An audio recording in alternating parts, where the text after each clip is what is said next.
지금 이 방송을 듣고 계신 여러분, 혹시 오늘 아침에도 알람 소리에 놀라서 막 허겁지겁 일어나시지 않았나요? 아, 정말 많이들 그러실 겁니다. 매일 아침 눈을 뜨면 이미 엄청난 속도로 돌아가고 있는 거대한 러닝머신 위에 억지로 던져진 것 같은 그런 피곤한 기분이 들 때가 많거든요. 맞아요. 우리는 진짜 쉴 새 없이 달려야 하고 끊임없이 성과를 내야 하잖아요. 직장에서든 가정에서든 내가 쓸모 있는 사람이라는 걸 계속 증명해야 하니까요. 그렇죠. 그렇게 하루 종일 에너지를 다 쏟아붓고 밤에 침대에 딱 누웠을 때 문득 어두운 천장을 보면서 서늘한 공허함을 느끼는 분들이 많습니다. 네, 바로 그 지점입니다. 잠깐, 나 지금 엄청 열심히 살고는 있는데, 이거 제대로 된 방향으로 가고 있는 거 맞아? 이런 묵직하고 실존적인 질문이죠. 오늘 우리는 이 질문에 대해서 아주 깊숙하게 파고들어 보려고 합니다. 방금 말씀하신 그 공허함이 단순히 몸이 피곤해서 생기는 감정은 아니거든요. 방향성을 잃어버린 현대인이라면 누구나 속으로 뼈저리게 공감하는 일종의 만성적인 영혼의 번아웃 상태라고 볼 수 있습니다. 그러니까요. 그래서 오늘 우리의 베이스 캠프가 될 소스 자료들을 먼저 소개해 드릴게요.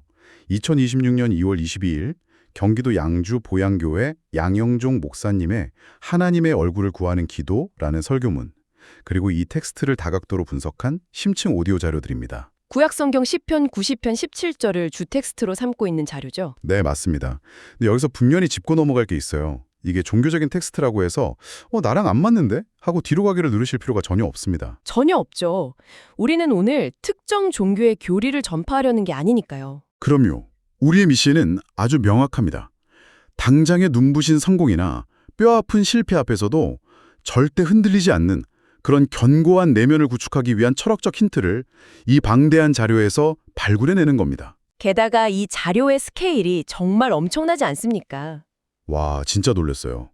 무려 1년 동안 총 114편에 걸쳐서 진행되는 거대한 기도의 개혁 시리즈인데 오늘 다룰 내용이 그중 24번째 파트입니다. 114편이라니 이 정도면 거의 기도의 시네마 유니버스라고 불러도 과언이 아닐 정도입니다. 자, 이 내용을 한번 본격적으로 파헤쳐보죠.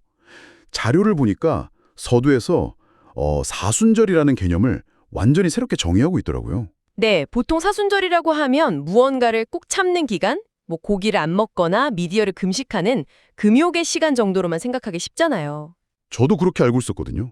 하지만 이 분석 자료는 사순절의 진짜 기원이 된 사건에 주목을 합니다. 바로 예수가 광야에서 40일 동안 고립되어서 겪었던 시험이죠. 광야에서의 시험이요? 네, 여기서 제일 흥미로운 건 첫 번째 시험의 내용입니다.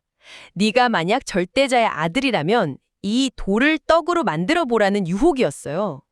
돌을 떡으로 만들라. 이거 굉장히 실용적인 요구 아닌가요? 광야에서 40일을 굶었으니까 당장 눈앞의 배고픔을 해결하는 게 당연히 최우선이었을 텐데요. 정확합니다. 아주 뚜렷하고 당장 눈에 보이는 결과물을 요구한 거죠. 우리 현대인들이 매일 직장이나 사회에서 받는 압박이랑 완전히 똑같습니다. 당장 이번 분기 실적을 내라. 빨리 조회수를 올려라. 뭐 이런 거요. 그렇죠. 그런데 이 텍스트가 강조하는 건 예수가 그 눈앞에 확실한 결과물인 떡을 거절하고 보이지 않는 본질적인 가치인 말씀, 즉 방향을 선택했다는 사실입니다. 기도에서는 이걸 근거로 사순절을 고행의 시간이 아니라 내 삶의 최우선 순위, 바로 그 방향을 완벽하게 재설정하는 시간이라고 철학적으로 재해석하고 있습니다. 여기서 진짜 흥미로운 부분이 나오는데요. 이 방향이라는 키워드가 시편 90편에 등장하는 은총이라는 단어랑 아주 묘하게 연결이 되더라고요. 아, 그 점이 이 텍스트의 핵심 중 하나입니다. 모세가 시편 90편에서 간절하게 구했던 은총은 히브리어 원어로 노암이라는 단어거든요. 노암이요? 우리가 흔히 은총이나 은혜, 운을 바랄 때는 내 삶의 팍팍한 상황이 마법처럼 좋게 변하거나 막 로또에 당첨되는 극적인 행운을 기대하잖아요. 보통은 다 그렇게 생각하죠. 하지만 분석 자료에 따르면 이 노암의 원래 의미는 그런 상황의 변화가 전혀 아닙니다. 이 단어는 절대적인 존재의 얼굴이 나를 향해 있는 상태를 뜻한다고 아주 구체적으로 규정하고 있어요. 잠깐만요.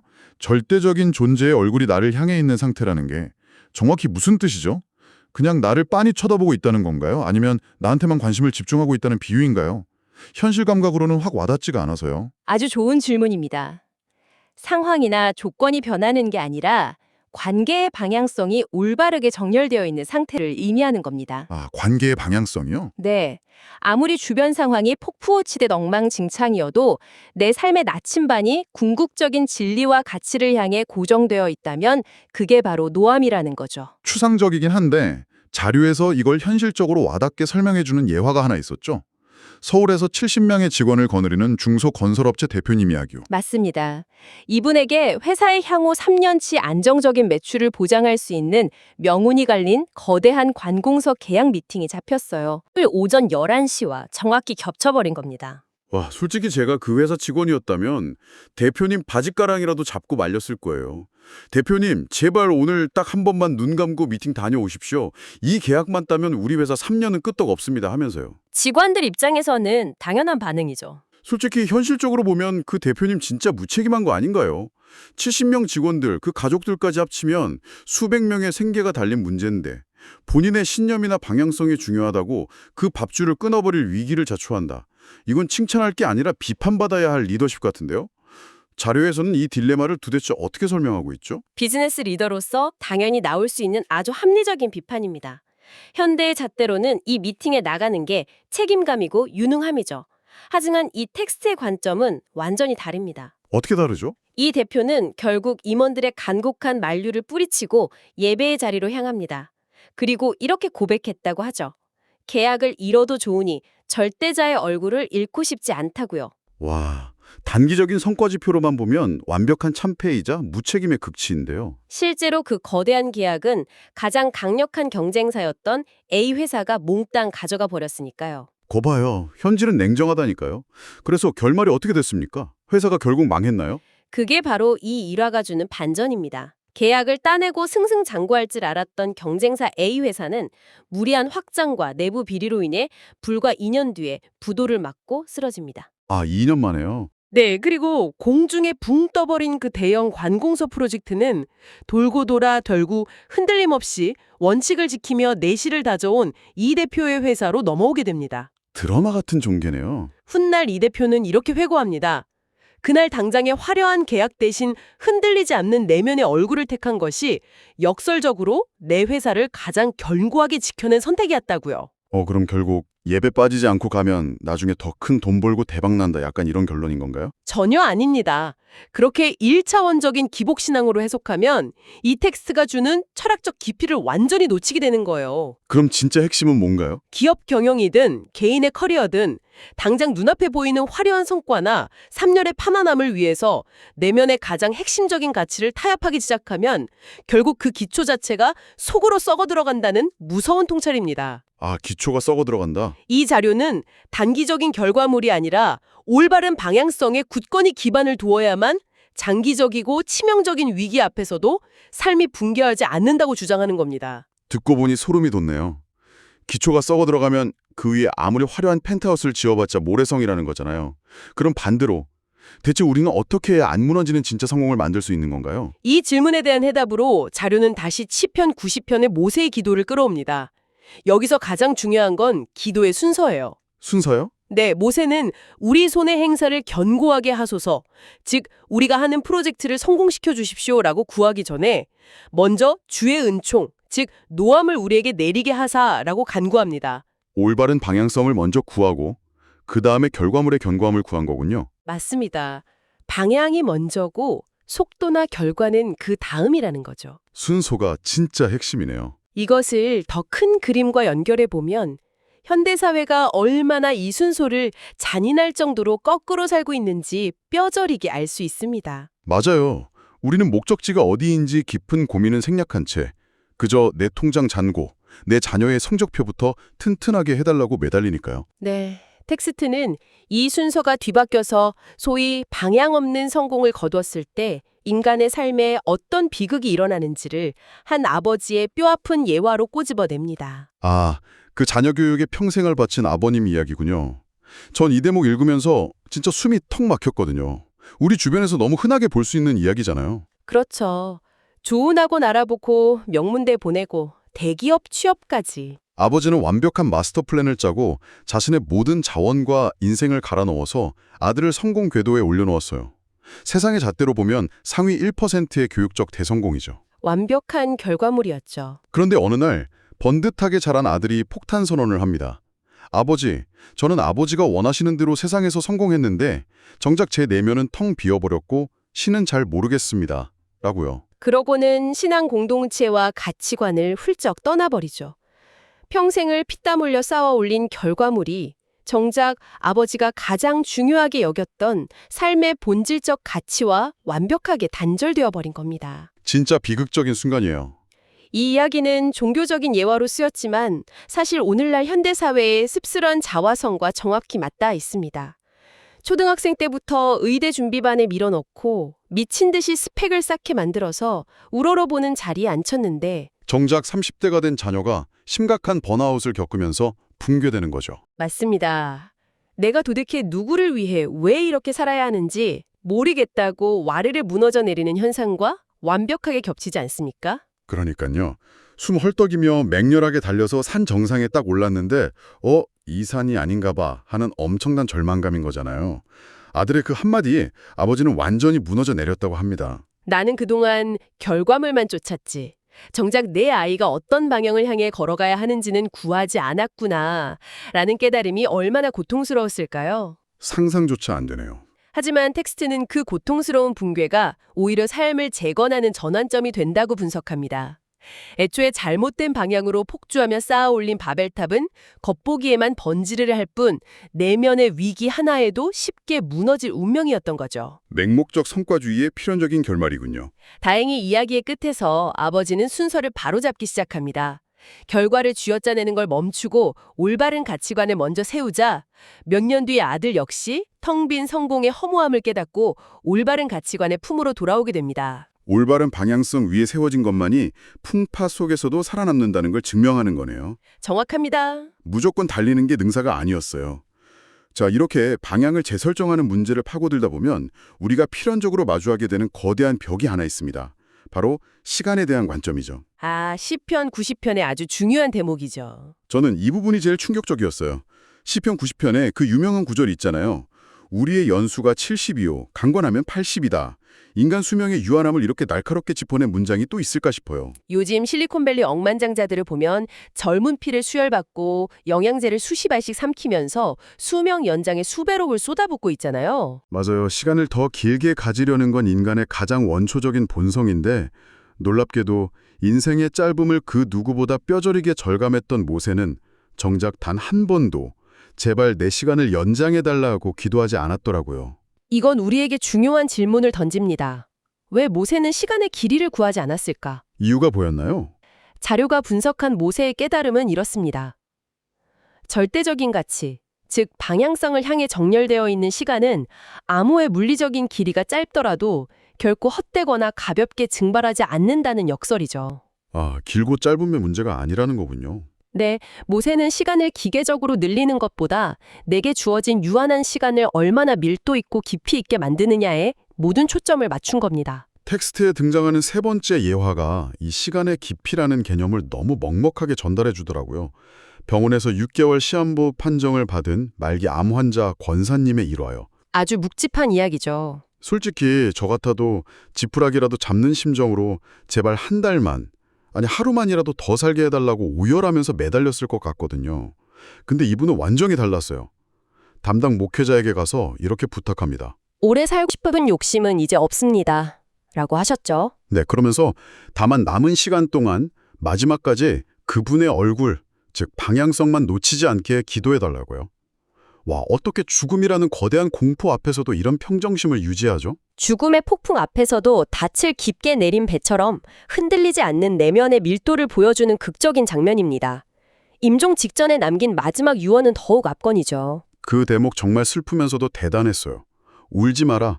나는 지금 그 얼굴을 보러 간다. 이 단단하고 확신에 찬 평정심이 남은 가족들에게 엄청난 경외감을 주었고 장례식 이후 자녀들이 모두 그녀의 굳건한 가치관을 따르게 되었다고 전하고 있습니다. 그 사연을 두고 텍스트는 이렇게 한 줄로 요약합니다.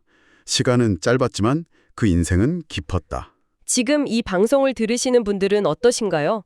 우리는 스마트폰에 생산성 앱을 깔아두고 하루를 초 단위로 쪼개서 수많은 태스크를 우겨 넣으면서 시간을 효율적으로 통제하고 있다고 착각하죠. 철저하게 시간의 양과 속도에만 강박적으로 집착하는 것 같아요. 하지만 이 텍스트는 묻고 있습니다. 하루를 남들보다 2배로 바쁘게 뛰어다닌다고 해서 당신의 인생도 2배로 깊어지고 있느냐고요. 절대 그렇지 않죠. 바쁘게 몰아칠수록 본질과 연결된 짧지만 깊은 침묵의 시간이 절실한 법입니다. 방향성이 중요하고 속도보다 깊이가 중요하다는 거 머리로는 완벽하게 이해했습니다. 그래서 이게 다 무슨 의미일까요? 무슨 의미냐고요? 당장 내일 출근하면 산더미 같은 업무가 있고 마감일이 코앞인데 이 복잡한 현실 속에서 어떻게 그런 태도로 가지냐는 거죠. 이 질문에 대한 답을 찾다가 텍스트에서 미스터리한 장치를 하나 발견했어요. 어떤 장치인가요? 모세가 시편 90편 맨 마지막에 우리의 손이 행한 일을 우리에게 견고하게 하소서 라는 똑같은 문장을 연달아 2번이나 반복해서 외치잖아요. 이거 다급하니까 그냥 소원 성취 비는 주문 같은 거 아닌가요? 제발 이번 프로젝트 대박나게 해주세요 하고요. 표면적으로는 그렇게 보일 수 있죠. 실제로 기도를 소원 성취의 주문으로 오해하는 경우도 많고요. 하지만 분석 자료에 따르면 이 반복의 진짜 의미는 정반대입니다. 정반대요? 또 아닌가요? 나는 아무것도 안 할 테니 알아서 해주십시오. 이거랑 뭐가 다르죠? 아무것도 하지 않겠다는 방관이 아닙니다. 내가 할 수 있는 최선의 노력은 다 하되 그 결과물이 내가 원하는 특정 형태와 시간에 무조건 맞춰져야 한다는 결과에 대한 강박적인 통제욕을 내려놓겠다는 뜻입니다. 아, 결과에 대한 통제욕이요? 이 반복된 기도는 이렇게 번역할 수 있습니다. 내가 지금까지 억지로 꽉 쥐고 있던 내 인생의 운전대를 이제 넘기겠습니다. 나는 방향을 잃지 않는 데만 최선을 다할 테니 내 삶의 궁극적인 결과와 완성은 나를 초월한 더 거대한 질서가 이루어 주십시오. 라는 아주 깊은 의탁인 거죠. 결과에 대한 징그러운 직조약을 내려놓는 행위군요. 텍스트가 십자가 사건을 해석하는 방식도 이 맥락이랑 정확히 일치하더라고요. 예수가 십자가에서 숨을 거두기 직전에 남긴 마지막 고백이죠. 네, 그리스어 테틀레스타이, 다 이루었다는 말인데요. 세상의 상식으로 보면 십자가 처형은 젊은 나이에 비참하게 생을 마감한 철저한 실패 아닌가요? 왜 그걸 다 이루었다고 한 거죠? 그게 바로 이 텍스트가 말하는 최고의 역설입니다. 눈에 보이는 성과와 통제권의 관점에서 보면 실패가 맞아요. 하지만 보이지 않는 방향성의 차원에서는 절대자의 뜻에 자신의 모든 통제권을 온전히 내어드림으로써 이루어낸 가장 완벽한 구원의 완성이었다는 겁니다. 아, 통제권을 내어드림으로써 이룬 완성이다. 이 지점에서 우리가 처음에 언급했던 114편이라는 거대한 시리즈가 왜 필요한가에 대한 답이 나옵니다. 114번이나 기도를 반복해야 하는 이유요. 삶이라는 복잡한 길 위에서 인간은 끊임없이 경로를 이탈할 수밖에 없는 불완전한 존재니까요. 내비게이션 생각해 보십시오. 길을 잘못 들면 쉴 새 없이 경로를 재탐색합니다 라고 안내하잖아요. 가끔 그 소리 짜증날 때도 있죠. 하지만 그 재탐색이 없다면 영영 목적지를 잃어버리게 됩니다. 이 11편의 방대한 시리즈는 우리가 자꾸만 화려한 결과물에 집착해서 곁길로 빠질 때마다 시선을 다시 본질적인 방향으로 멱살 잡고 끌어다 놓는 끝없는 영혼의 경로 재탐색 과정인 셈입니다. 와, 경로를 재탐색합니다. 이 뷰 정말 탁월하네요. 자, 오늘 우리가 함께 심층 탐구한 이 자료는 결론적으로 지금 이 방송을 듣고 계신 여러분에게 3가지 뼈 때리는 질문을 던지고 있습니다. 스스로 솔직하게 대답해 보시기 바랍니다. 아주 중요한 질문들이죠. 첫째, 당장 눈앞에 짭짤한 이익이나 달콤한 안정을 잃어버릴 위험을 감수하고서라도 흔들리지 않는 삶의 방향을 지켜낼 용기가 있으신가요? 둘째, 타인의 인정과 SNS에 보여주기 위한 화려한 껍데기보다 쉽게 붕괴되지 않는 내면의 기초를 다지는 데 시간을 쓰고 계신가요? 그리고 마지막 셋째 질문입니다. 무의미하게 생물학적 수명을 늘리거나 이력서에 줄을 채우는 시간의 길이에 집착하시겠습니까? 아니면 단 하루를 살더라도 내 영혼을 깊게 울리는 시간의 밀도를 추구하시겠습니까? 이 3가지 질문을 마주하시면서 아마 마음 한구석이 쿡쿡 찔리거나 마음이 무겁게 가라앉는 분들도 계실 겁니다. 특히 최근에 인생에서 아주 뼈아픈 실패를 겪으신 분들 말이죠. 맞아요. 모든 걸 쏟아부은 프로젝트가 무산됐거나 시험에 낙방했거나 영원할 줄 알았던 관계가 깨졌을 수도 있죠. 그 순간에는 정말 내 인생의 기초가 다 무너져 내린 것처럼 절망스러우셨을 겁니다. 하지만 오늘 분석한 이 텍스트의 렌즈를 통해서 그 고통스러운 실패를 완전히 새로운 시각으로 다시 들여다보셨으면 좋겠습니다. 새로운 시각이요? 자료에 따르면 그 실패는 결코 당신의 인생이 망가졌거나 끝났다는 증거가 아닙니다. 그럼 대체 뭐죠? 오히려 그것은 썩어가는 기초 위에서 껍데기뿐인 결과를 향해 낭떠러지로 브레이크 없이 질주하던 당신을 삶 자체가 강제로 멈춰 세워준 다급하고 자비로운 브레이크였을지도 모릅니다. 실패가 나를 무너뜨린 게 아니라 낭떠러지로 떨어지기 직전에 나를 살려준 생명의 브레이크였다고요? 네. 만약 그 뼈아픈 멈춤이 없었다면 집안이 무너져 내리는 줄도 모르고 성과라는 위태로운 바벨탑만 계속 쌓아 올렸을 테니까요. 그렇겠네요. 그렇다면 당신이 겪은 그 실패는 절망의 끝이 아니라 기존에 위태로웠던 건물을 허물어버리고 인생을 처음부터 다시 튼튼하게 재건하기 위해 주어졌던 가장 정확한 나침반이었을 수 있습니다. 실패에 대한 이토록 따뜻하면서도 날카로운 재해석이라니 정말 위로가 되네요. 자, 오늘 심층 탐구를 마무리하면서 여러분이 복잡한 일상으로 돌아가 꼽씹어 볼 수 있는 도발적인 화두를 하나 던져드리고 싶습니다. 네, 어떤 화두죠? 오늘 내내 결과 대신 어떤 방향을 선택할 것인가에 대해 이야기 나눴잖아요. 근데 정작 그 위대한 선택과 방향제 설정이 이루어졌던 공간에 대해서는 깊이 생각해보지 않았습니다. 서도에 스쳐 지나갔던 그 장소, 바로 광야입니다. 광야, 아주 상징적인 장소죠. 예수가 유혹을 이겨낸 곳, 모세가 40년에 떠돌았던 곳. 모두 외부의 소림이 완벽하게 차단된 고립된 정막의 공간이었죠. 자, 오늘날 우리의 환경을 돌아보세요. 스마트폰에서는 끊임없이 알림이 울리고 인스타그램엔 남들의 화려한 성과가 폭우처럼 쏟아집니다. 이 미치도록 시끄러운 도심 한가운데서는 내 심장 속 나침반이 어디를 가리키고 있는지 들여다볼 여유조차 없죠. 세상의 소림이 내 내면의 목소리보다 훨씬 크니까요. 어쩌면 우리가 당장 가장 시급하게 해야 할 일은 방향을 찾는 걸 넘어서서 나를 올가매는 타인의 기대와 소음을 완벽하게 차단할 수 있는 당신만의 광야로 아주 용기 있게 걸어 들어가는 것 아닐까요? 한없이 고독하고 불편한 그 텅 빈 정막 속에서만 비로소 진짜 내 영혼이 가리키는 방향을 들을 수 있으니까요. 이 방송이 끝나는 즉시 당신이 당장 휴대폰 전원을 끄고 온전히 홀로 마주 서야 할 당신만의 광야는 지금 어디에 있습니까? 일상의 소음을 끄고 텅 빈 정막 속으로 걸어 들어가는 용기. 그 속에서 잃어버렸던 삶의 궤적을 다시 발견하시기를 진심으로 바랍니다. 오늘도 저희와 함께 당신의 삶을 한 뼘 더 깊고 단단하게 만드는 이 지적인 여정에 기꺼이 동행해 주셔서 감사합니다. 다음 시간에도 일상을 흔들어 깨울 흥미로운 지식들을 안고 돌아오겠습니다. 그때까지 당신만의 그 고독한 광야에서 흔들리지 않는 단 하나의 방향을 꼭 찾아내시길 응원합니다. 지금까지 심층탐구였습니다.